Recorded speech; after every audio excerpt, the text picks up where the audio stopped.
Welcome to Ifa Stories, where ancient wisdom meets modern storytelling. Step into the sacred world of Ifa, the Yoruba spiritual system, where every tale carries the power of divination, destiny, and deep cultural insight.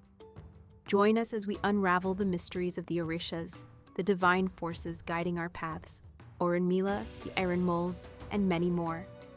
Each story is a bridge between the past and the present, weaving timeless lessons that inspire, enlighten, and transform. Embrace the wisdom, honor the tradition, and journey with us into the heart of Ifa.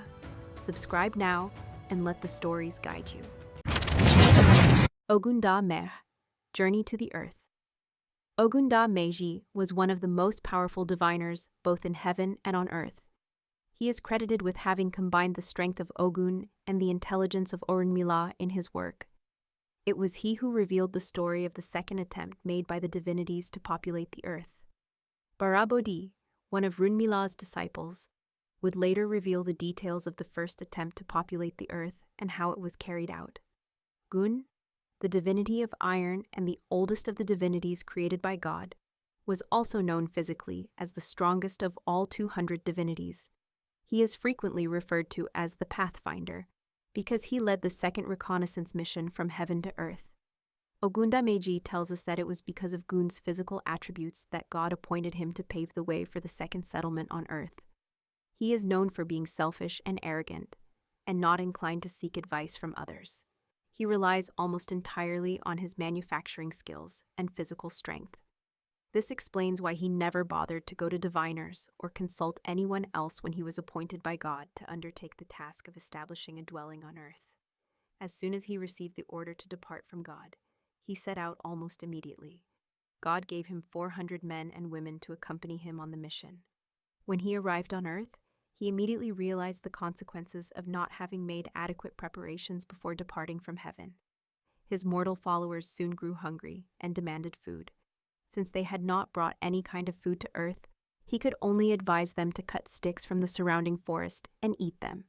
The procedure of eating sticks did not satisfy them, and very soon, many of his followers began to die of hunger. Afraid of losing all his followers to starvation, he decided to return to heaven to report the mission as impossible to the Almighty God. God then invited Olókun, the divinity of water, to lead a second expedition to earth. He is also proud and has full confidence in himself. He too was given 200 men and 200 women to accompany him on his mission. He did not consult or perform any divination with the elders of heaven before departing for earth. Upon arrival, he also had no idea how to feed his followers. He only advised them to drink water whenever they were hungry. Since water could not nourish them effectively, they began to die of hunger. Soon after, he too returned to heaven with his followers to report the failure of the mission. God then invited Òrúnmìlà, accompanied by 200 men and 200 women, to find a dwelling place on earth. Òrúnmìlà wondered whether he could succeed in a mission that had already challenged the efforts of older and stronger divinities, like Ògún and Olókun. God persuaded him to make his best effort, as it was necessary to reduce the population of heaven by establishing a satellite settlement on earth. His loyal servant, pèlè, advised Òrúnmìlà not to decline the task, because with the right preparations, he was convinced that success awaited him. With the words of encouragement from his trusted pèlè, Òrúnmìlà agreed to embark on the mission, but he pleaded with God to allow him a few days to prepare before departing. Òrúnmìlà then approached the oldest diviners in heaven to help him plan his mission. They assured him that he would succeed in establishing life on earth. OGÚNDÁ MÉJÌ, one of his own spiritual sons, asked for 6 cauries, and advised him to collect a sample of every edible plant and animal from heaven for the mission. He also advised him to offer a male goat to Òsù and ask Òsù to accompany him to earth for the mission. After carrying out all the prescribed sacrifices, he went to God to receive his final approval. Before departing, he pleaded with God to allow Ilé, in Benin, the divinity of housing, to come with him. But God told him it was not his divine intention to send 2 divinities to earth at the same time, as he intended to send them one after the other. Nonetheless, God assured Òrúnmìlà that if he succeeded on earth, he should send his servant Pèlè back to heaven to bring Wa to assist him. And so, he set out for Earth. As soon as Òrúnmìlà set out, Ògún went to inform Ògún that Òrúnmìlà was heading to Earth along the path that he, Ògún, had established. Immediately, Ògún went to block the path with a dense forest, and they didn't know what to do. Òrúnmìlà sent the rat to search for a way through the forest. Before the rat returned, Ògún appeared before Òrúnmìlà and scolded him for daring to go to Earth without informing him. However, Òrúnmìlà explained that he had sent Ògún to tell him, and when Ògún remembered that it had indeed been Ògún who came to alert him, he quickly opened the forest so that Òrúnmìlà could continue on his way. Before leaving, Ògún told Òrúnmìlà that the only other obligation he owed him was to feed his followers with sticks, just as he had done, and Òrúnmìlà promised he would do so. Meanwhile, Ògún had also gone to inform Olókun that Òrúnmìlà was on his way to Earth to succeed where he had failed. Olókun responded by causing a wide river to block Òrúnmìlà's path. When he reached the riverbank, he sent a fish to search for a way across the water. While waiting for the fish to return, Olókun appeared before him and scolded him for daring to embark on a journey to Earth without obtaining his authorization. Òrúnmìlà explained that, far from disregarding Olókun, he had in fact sent Ògún to inform him of his mission on Earth. When Olókun realized that Ògún had indeed come to see him, he withdrew the waters so that Òrúnmìlà could continue his journey. However, he warned Òrúnmìlà that he was under divine obligation to feed his followers, just as he himself, Olókun, had done, with water. Òrúnmìlà promised to follow Olókun's advice. With no further obstacles in his path, Òrúnmìlà continued his journey to Earth. Upon arrival, he quickly advised all his male followers to clear the bush and build temporary huts roofed with mats, called ajen. Once this task was completed, they brought out the fruits and seeds that Òrúnmìlà had brought with him, so they could be planted in the cleared land by his followers. At dusk, everyone retired to sleep in their respective huts. Ògún, to whom a male goat had been offered before the group departed from heaven, set to work on the seeds and the animals. When they awoke at dawn, they discovered that all the crops had not only sprouted, but had already borne fruit, ready to be harvested. These included yams, plantains, corn, vegetables, fruits, and more. At the same time, all the livestock they had brought from heaven had multiplied overnight. This was the first miracle performed by Òrúnmìlà on Earth, a direct manifestation of the sacrifices he had made before departing from heaven. So when his followers asked for food before beginning the day's tasks, Òrúnmìlà told them to cut sticks from the nearby bush and chew them, in deference to the gun's requirement. They did exactly as they were instructed. After they had chewed the sticks for a long while, he then told them to drink water, just as Olókun had charged him to do. This practice of following the instructions given to him by Ògún and Olókun is still carried out to this day by all of humanity, through the daily routine of chewing sticks or brushing the teeth, and rinsing the mouth with water in the morning. Having fulfilled the wishes of his elders, Òrúnmìlà told his people they could now nourish themselves with the abundant plants and animals available in the settlement. They had succeeded in laying the foundation for a permanent dwelling on Earth. Pèlè, satisfied that nothing now stood in the way of their success on Earth, then proposed to Òrúnmìlà that it was time to send word to God that the Earth was now habitable enough for Way to join them.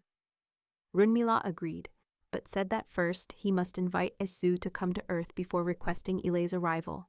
Having already promised to join as soon as he was invited, Ògún immediately agreed to accompany Pèlè to Earth. Before his arrival, Òrúnmìlà instructed his followers to build a hut for Ògún at the entrance of the settlement.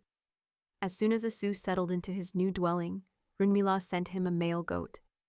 Ògún was delighted to be able to eat his favorite food, something he thought would not be available on Earth. When Pèlè came to check if Ògún was well, Ògún told him to plead with Òrúnmìlà to forgive him for the initial difficulties he had caused before the departure from heaven, by inciting Ògún and Olókun against him. Òrúnmìlà forgave him and asked Ògún to remain on Earth as his watchman, allowing him to be fed at all times. After waiting in vain for Òrúnmìlà's failure and his return to heaven with his followers, Olókun decided to return to Earth and see how the mission was progressing. Upon arrival, he met Ògún, who told him that Òrúnmìlà had successfully made the Earth a habitable place, When Olókun met with Òrúnmìlà, he asked to be forgiven for the obstacles he had created in the beginning.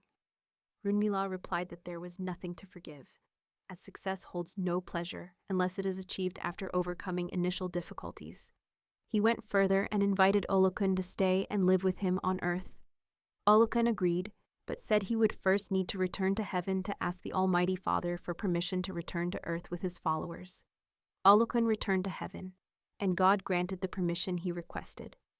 When Ògún heard that Olókun had gone to join Òrúnmìlà on earth, he too decided to go and see things for himself. When pèlè saw Ògún leaving heaven for earth, he alerted Òrúnmìlà, who immediately instructed his followers to offer another male goat to Ògún to prevent a clash between Ògún and Ògún. When Ògún arrived, Ògún was still busy eating his goat and was too preoccupied to bother with him. He simply told him to proceed to where Òrúnmìlà lived. As soon as Òrúnmìlà saw Ògún, he prostrated before him, acknowledging him as his elder brother. Ògún responded by justifying the difficulties he had caused at the beginning. Once again, Òrúnmìlà explained that the apology was hardly necessary, because without that challenge, he might never have discovered the path to feeding his followers. Òrúnmìlà then convinced Ògún to remain with him on earth, because without Ògún, no technology could ever develop on earth. Òrúnmìlà explained that while he knew how to divine, he did not know how to invent or manufacture. Feeling honored, Ògún quickly agreed to return to heaven to seek God's permission to come back to earth with his followers, which he eventually did. It was at this point that Òrúnmìlà finally sent pèlè to fetch Ilé wa in Benin from heaven. When pèlè delivered Òrúnmìlà's message to God, the Almighty Father immediately invited Ilé to go to earth and join Òrúnmìlà. Once again, Ògún was the first one whom Ilé visited upon arriving on earth. Ògún then sent him to Òrúnmìlà's hut. Far from challenging Ilé, as he had done with Olókun and Ògún, Ògún prayed that Ilé would always have greater success than all his older brothers, and that without him, no one would ever have complete satisfaction on earth. Ògún acted this way because Ilé was known for being patient and harmless. When Ilé met with Òrúnmìlà, he offered him deep respect for making it possible for him to join them on earth.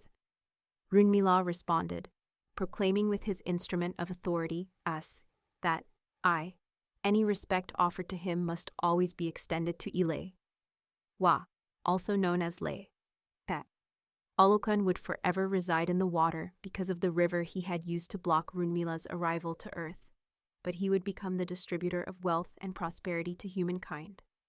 3.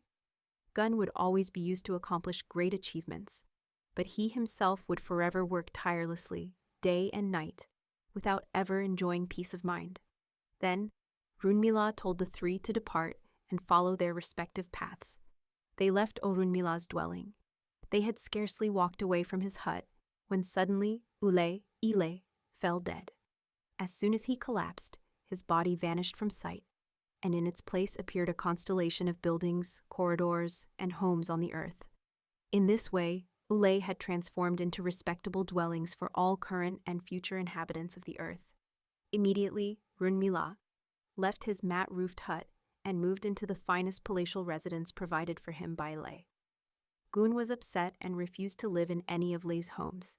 Instead, he built for himself a crude and ruinous hut called Ògúndá, which is where he remains to this day. Olókun also felt challenged and transformed himself into water, becoming the oceans and rivers of the earth. The men and women who had been brought to earth by Òrúnmìlà, Olókun, and Ògún soon began to marry one another and multiply, spreading across the four corners of the earth. It is important to remember that the descendants and subsequent reincarnations of the followers who originally came to earth with Òrúnmìlà, Ògún, Olókun, and other divinities became the priests and spiritual children of these deities. And this remains true to this day and for all eternity. Those who stray from their divine lineage, or who are not fortunate enough to discover their spiritual ancestry, are the men and women who face all kinds of difficulties on earth. At this point, pèlè returned to heaven, but he told Òrúnmìlà to seek him later on the path to the farm. Eventually, he transformed into a tree, whose fruits are still used today to make the pèlè divination instrument.